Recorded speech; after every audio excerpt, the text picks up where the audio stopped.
घर की औरत। कहते हैं ना, घर दीवारों से नहीं, उसके अंदर रहने वाले लोगों से बनता है। लेकिन क्या हो जब घर के लोग ऐसे हो? सारा दिन खाती रहती हो, सोती रहती हो, कोई काम नहीं है तुम्हारे पास। ऊपर से बहू के आ जाने के बाद तो तुम और निकम्मी हो गई हो। दिखावे के लिए हाथ में माला पकड़ ली है, बाकी कोई काम नहीं करती। अरे कैसी बात कर रहे हैं? अब तो बहू आ गई है, अब तो मेरी बेइज्जती करना बंद कर दीजिए। जैसे तैसे मेरी तो जिंदगी कट गई, गालियां खा खा कर। अरे उस बेचारी को तो छोड़ दीजिए। तभी बेटे के जोर जोर से चिल्लाने की आवाज आती है। कहा था ना तुमसे रिजाइन कर दो, क्यों नहीं किया? और ये पर्स लटका कर कहाँ निकली? चलो कमरे में, काम करो घर का। बहू बेटे की लड़ाई सुनकर सास ससुर बाहर आ जाते हैं। सामने खड़ी होती है नई नवेली बहू रीमा। देख लीजिए माँ जी, शादी से पहले तो मेरे माँ पापा के सामने कहा था कि शादी के बाद नौकरी करने देंगे, लेकिन अब क्या कह रहे हैं? तो तुम माँ जी को क्यों बोल रही है बहू? तब उसका मन रहा होगा, अब नहीं है। पर पिताजी, उसके मन से मेरा करियर तो नहीं चल सकता ना। ससुर को बहू की बात पर गुस्सा आ जाता है। वो बेटी की तरफ देखता है। पापा से जबान लड़ाती है, रुक। ये बोलकर वो पत्नी को खींचकर कमरे में ले जाता है और बंद कर देता है।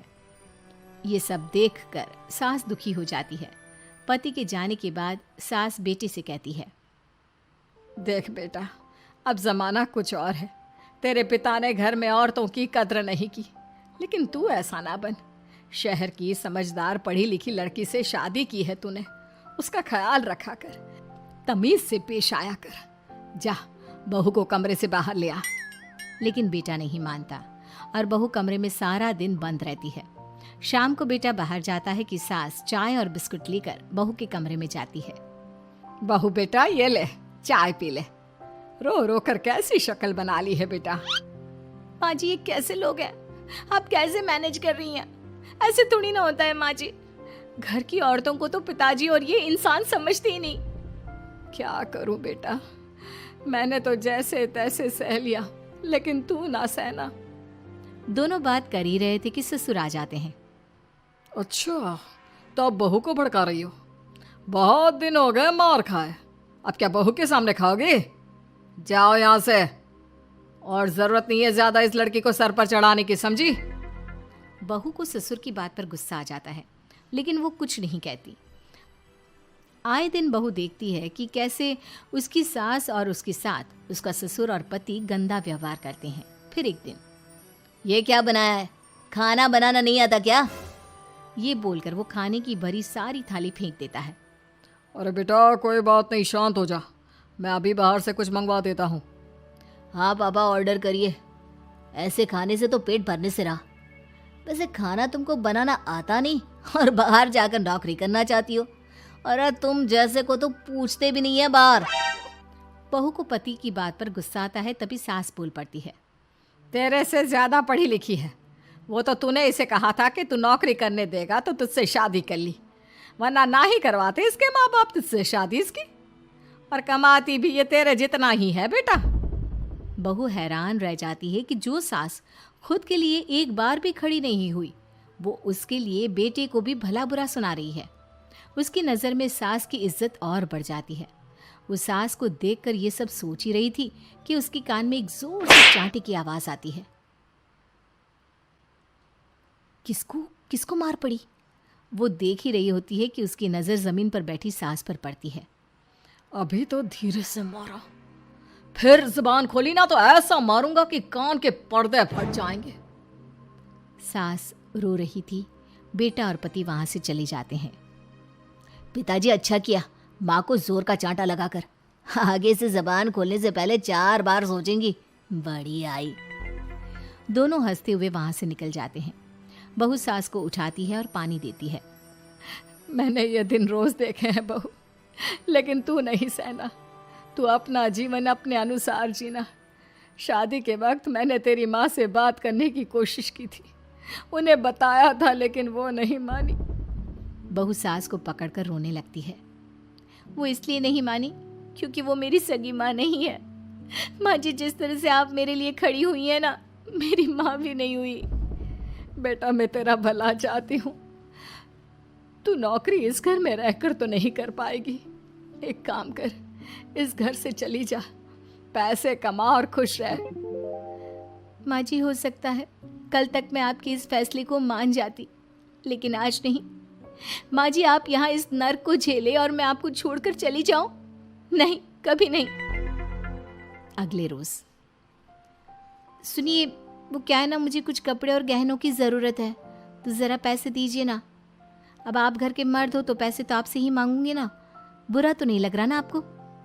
नहीं नहीं, बुरा क्यों लगेगा, ये लो कार्ड, कर लेना शॉपिंग। अगले रोज, बिजली का बिल आया है 10,000 का, भर दीजिएगा।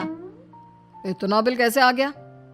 बेटा वो क्या है ना, सारा दिन बहू घर में रहती है तो कमरे में एसी और टीवी चलता रहता है। अब कम से कम बाहर जाए तो 4 पैसे कमा कर लाए, लेकिन हम लोगों को थोड़ी ना औरत की कमाई खानी है, वो तो मर्द ही करता है ना। पति पर्स देखता है और फिर हाँ माँ, ठीक बोल रही हो, खैर चलता हूँ, ऑफिस का वक्त हो गया है। पति ऑफिस से पिता को फोन करता है। पापा, घर के खर्चे तो बढ़ते ही जा रहे हैं, ऊपर से महंगाई आप देख रहे हैं। मैं सोच रहा हूँ क्यों ना मीना को नौकरी के लिए हाँ कर दूँ, 4 पैसे ही लाएगी ना घर में।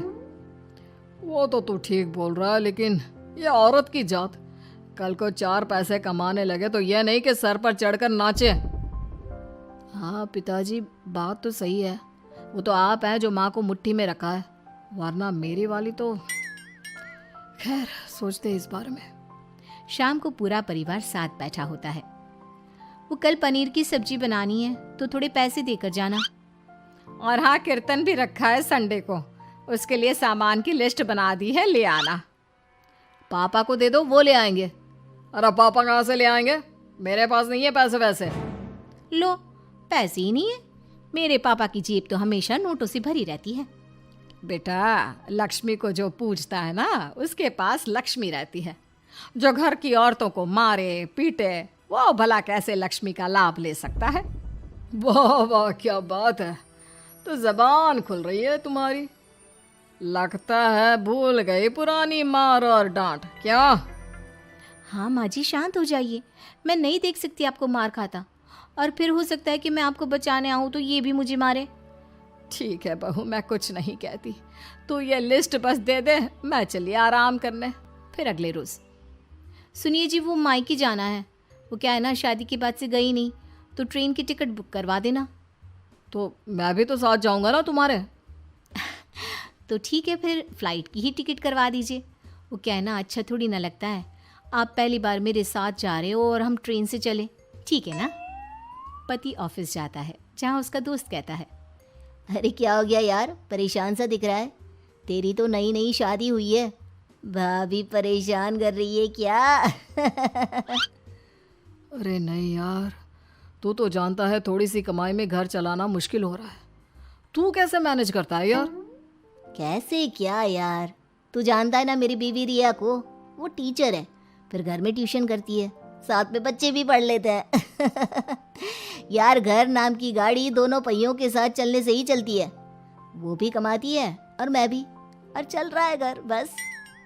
पति को दोस्त की बात समझ में आती है, लेकिन पिता का ज्ञान कैसे भूल सकता था?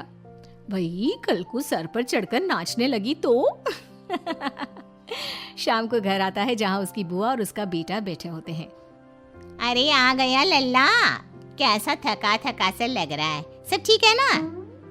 नमस्ते बुआ, कैसे आना हुआ? कैसा है रमेश? भाई को तो भाई की याद ही नहीं आती। अरे नहीं नहीं भैया, याद नहीं आती तो यहाँ कैसे आता, ये लीजिए मेरी शादी का कार्ड, जरूर आना। पति कार्ड खोलता है। डॉक्टर रश्मि, अरे वाह, तेरी होने वाली बीवी डॉक्टर है। और क्या भैया, आपकी बीवी इंजीनियर तो मेरी डॉक्टर। तभी वहाँ सास आ जाती है। अरे जब घर में ही बिठाना है बेचारी को, तो काहे का इंजीनियर है, तो काम वाली ही, घर का काम करती है और आराम। इतनी पढ़ी लिखी लड़की को घर पर क्यों बिठा रखा है? अरे बहू कहीं झोला छाप डिग्री तो नहीं लेकर आई है? पत्नी की बुराई सुनकर पति को गुस्सा आता है। नहीं बुआ, यूनिवर्सिटी टॉपर है मेरी मीना, और हाँ, बड़ी कंपनी में काम भी करती है।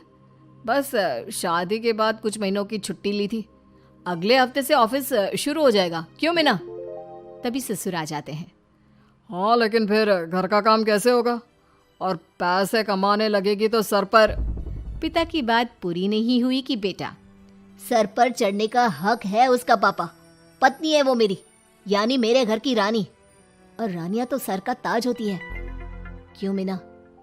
मीना पति की बात सुनकर शर्मा जाती है। वाह बेटा, तू सही समय में समझ गया कि औरतों की इज्जत करने वाले घर में शांति और लक्ष्मी का वास होता है। कृपया लाइक करें, सब्सक्राइब करें, शेयर करें, कमेंट करें